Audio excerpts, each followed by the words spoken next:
Hello, everyone. Welcome back to the second episode of our video.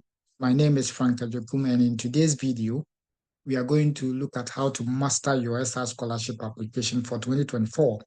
The part one of the video was about work and leadership experience for the SI scholarship template. But in today's video, which is part two, we are going to look at the reference letters. Okay. Now, what is the agenda for this video? We'll be looking at the type of references that are required for the SI scholarship application. We will look at some common mistakes to avoid.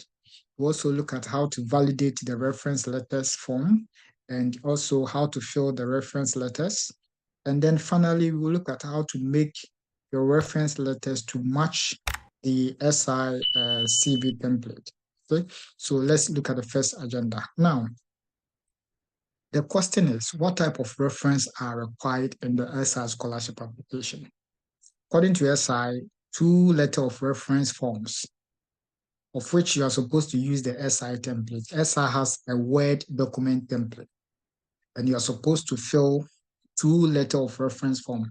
It is advisable you go by the instructions provided by SI in order not to get your application to be rejected. So as it has been said, two letter of reference are required. Now, the first reference form must come from your work experience. Okay, now remember that you provided some work experience by filling the work and leadership experience form. Okay, so you can use one of the organizations in the work experience form to be the same as your reference in the reference form. So one reference from your work experience. The second reference can also come from another work experience or academic referee. But then let's look at the bolded test here, but preferably from networks or civil society organization. According to SI, it is preferred if the second letter of reference comes from networks or civil society organization. So to me, I advise you that if you have this network or civil society organization, make sure that the second reference comes from these network or civil society organization. Unless maybe you don't belong to any network or associations, then you can consider, it should be your last consideration by bringing the second reference from another work experience or academic referee. Okay, so if you look at the instructions here, okay, you are required to submit two letters of reference from two different referees. One of the letters must be based on work experience. The second letter can be based on work experience or engagement outside of work. Note, it is a merit if the second letter is based on your involvement in networks or civil society organization outside of work. Okay, it is a merit. So if you consider bringing your second letter of reference from network or civil society organization, in my view, when based on what is being stated here, it will be meritorious to you. Okay. Now, the question is, what is civil society organizations? Now, civil society organizations are non-governmental entities that operate independently of the government in the private sector. They play a crucial role in advocating for various social, political, and environmental issues, okay? So these civil society organizations or networks could be one. It could be community development organization. For example, in your community, you belong to a particular organization or association, okay? It could be a small group or a bigger group. So far as it is a community group, the referee has a stamp and then can, validate your reference for you. It is accepted. Okay, so CSOs or network can be advocacy groups. They advocate for certain things in the community. Could be environmental organizations. These environmental organizations deal with, advocacy for environmental cleanliness, etc. It could be labor unions, okay? If you're a teacher, you belong to a teacher union, right? You can use that. If you're a nurse, you belong to this nursing, midwifery, unions.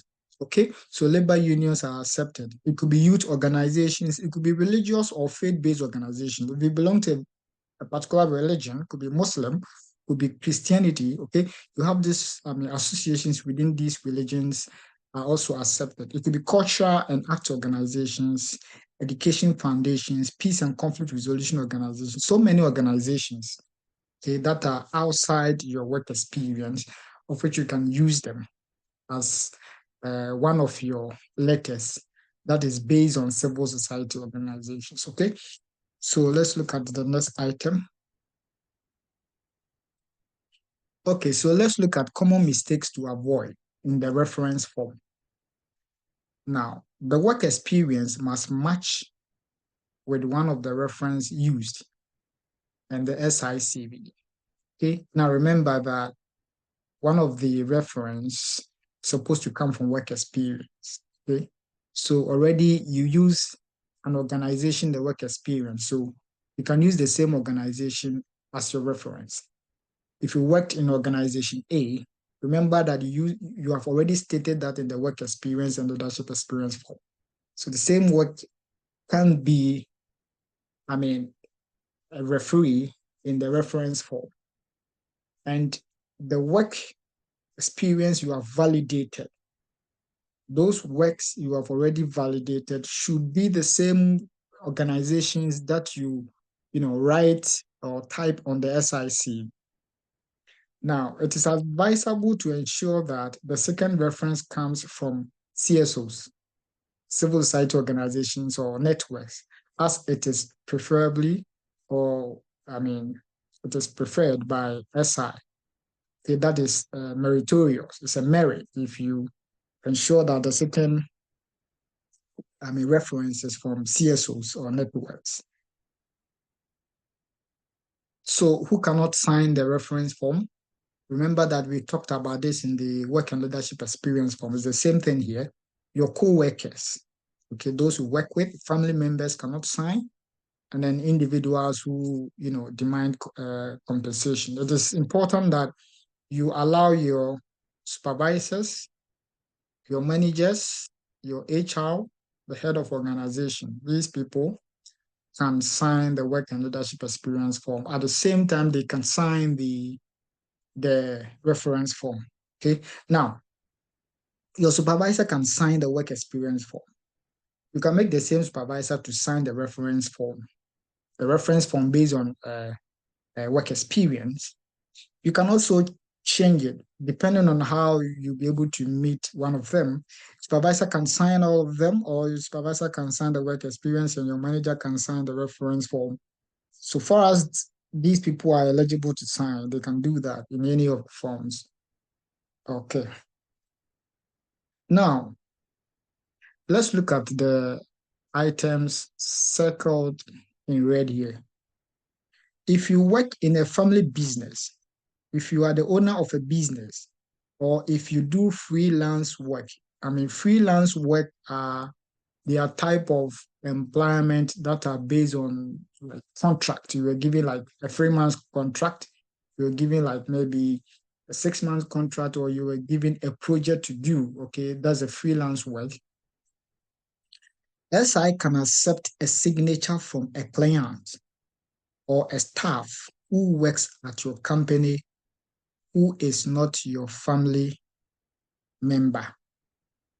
Clients should be companies or organizations that is not private individuals and are only allowed to certify the working hours that you have worked for them.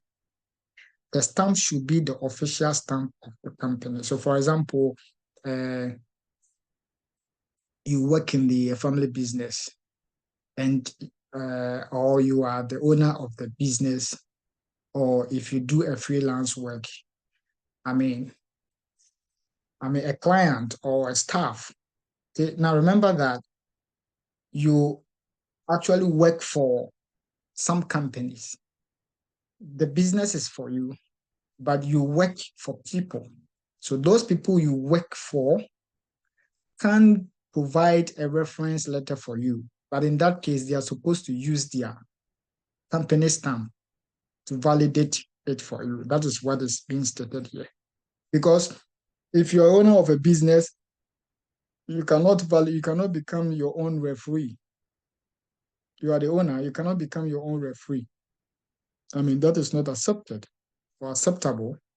So somebody must be a referee to you.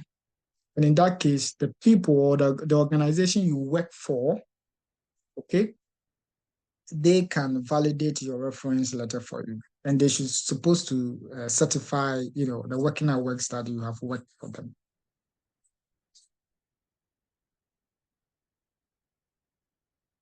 Okay. Now, what do you need to do in order to submit your reference forms? Remember that two reference forms are required.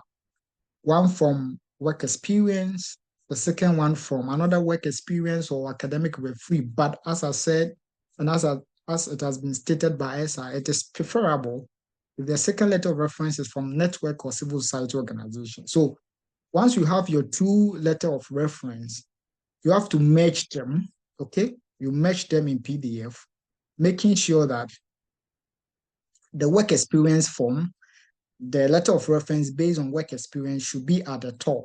And the second letter of reference should be the second one. Okay. And if the two letters, one from work experience and one from the network or civil society organization, the work experience should come first before the network or civil society organization. But if the two letters are from work experience, then you have to arrange them or sort them in reverse chronological order. In reverse chronological order means what? Means the current work experience first, based on then the previous work experience should come second. Make sure that these letters of reference are being signed, dated, and then stamped by the referees. The stamp should be clear, should be readable by SI to prevent any form of rejection. Now, let's look at how to fill the reference form.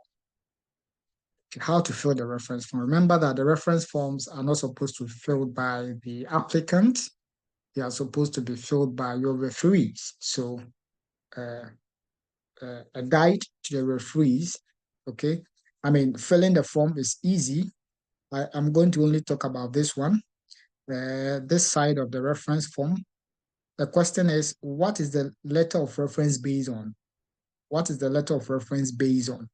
Okay, when you click on this one, choose one item here, you will see this pop-up menu. So if the reference form, if the reference letter is based on employment, then you click on employment.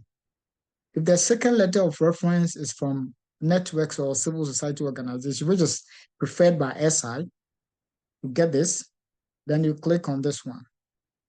Okay, all right. Now, one other important thing is here.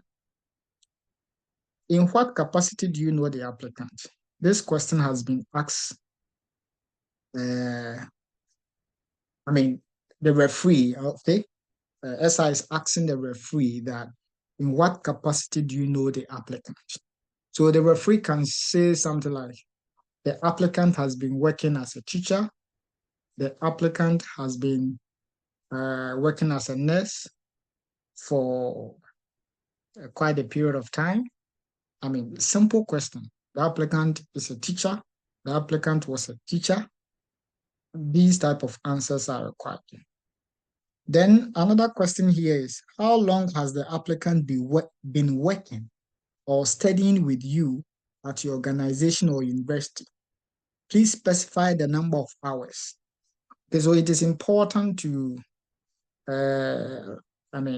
speak to your referee in terms of some of these questions, especially this one, because your referee actually do not know the calculation, how to calculate the number of hours. So your referee doesn't know it. You know it because you have gone through the work experience form, how to calculate the number of hours. So you're supposed to guide the referee. So how long has the applicant been working? Now, if you have been working for 5 years or 3 years, your referee is not supposed to write 3 years. The 3 years is not what SI want. SI want you to calculate the 3 years in terms of number of hours.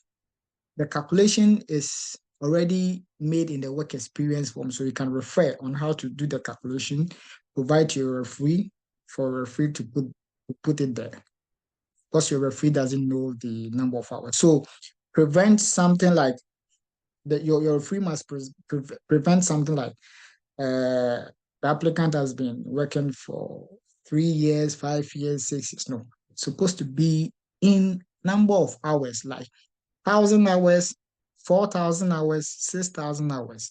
These are what is required here. Okay, so now you're supposed to know this. The reference form must not exceed 2 pages. Your reference form must not exceed 2 pages. And if you look at the nature of the reference form, you can only get 2 pages because your referee will be answering some questions, about 3 questions. Your referee is going to answer 3 questions, which we are going to look at them. Ensure that your reference form does not exceed 2 pages.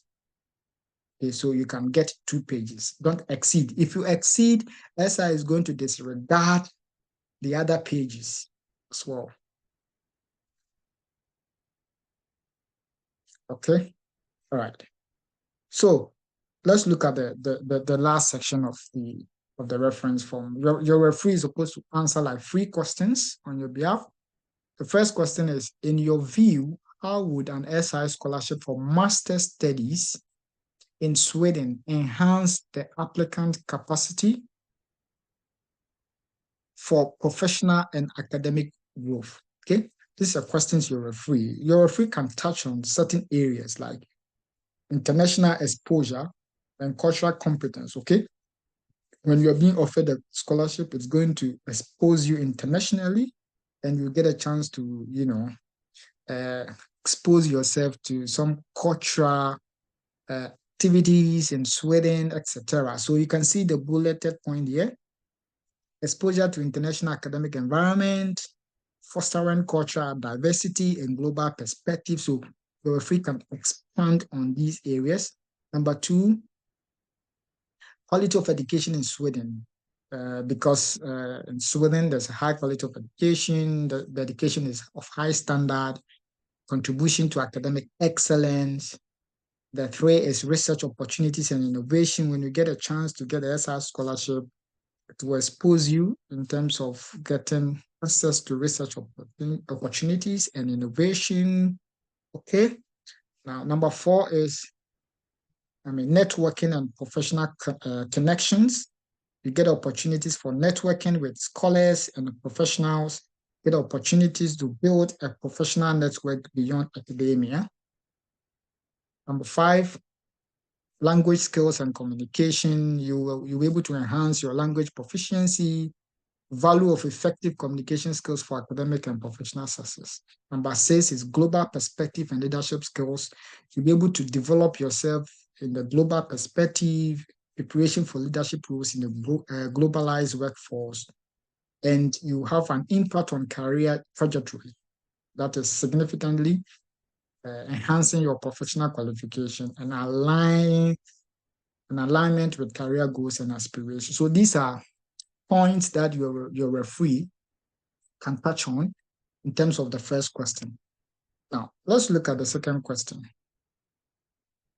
Now, the second question is, briefly comment on the applicant's capacity, contribute to and/or drive social changes in his or her context. Okay? Your referee is supposed to comment on your capacity to contribute to and/or drive social changes in your own context. Okay? So, your referee can touch on your leadership skills. The referee can touch on your passion for social issues, which is very important. Social issues here. The number 2 is very important. He can discuss your commitment to and passion for addressing specific social issues in this question, your referee supposed to be specific. The referee should not be speaking in general. He should be able to cite specific examples, which is important in this aspect. Number three, you can touch on your innovative thinking by highlighting on any instances where you have demonstrated innovative thinking or proposed creative solutions to address social challenges. Your referee can touch on community involvement by mentioning any involvement you have made in terms of community projects or initiatives that you have contributed to the social well-being of the people. Your communication skills, your past contributions, okay? You can touch on it. Then we move on to the last question, supposed to be answered by your referee.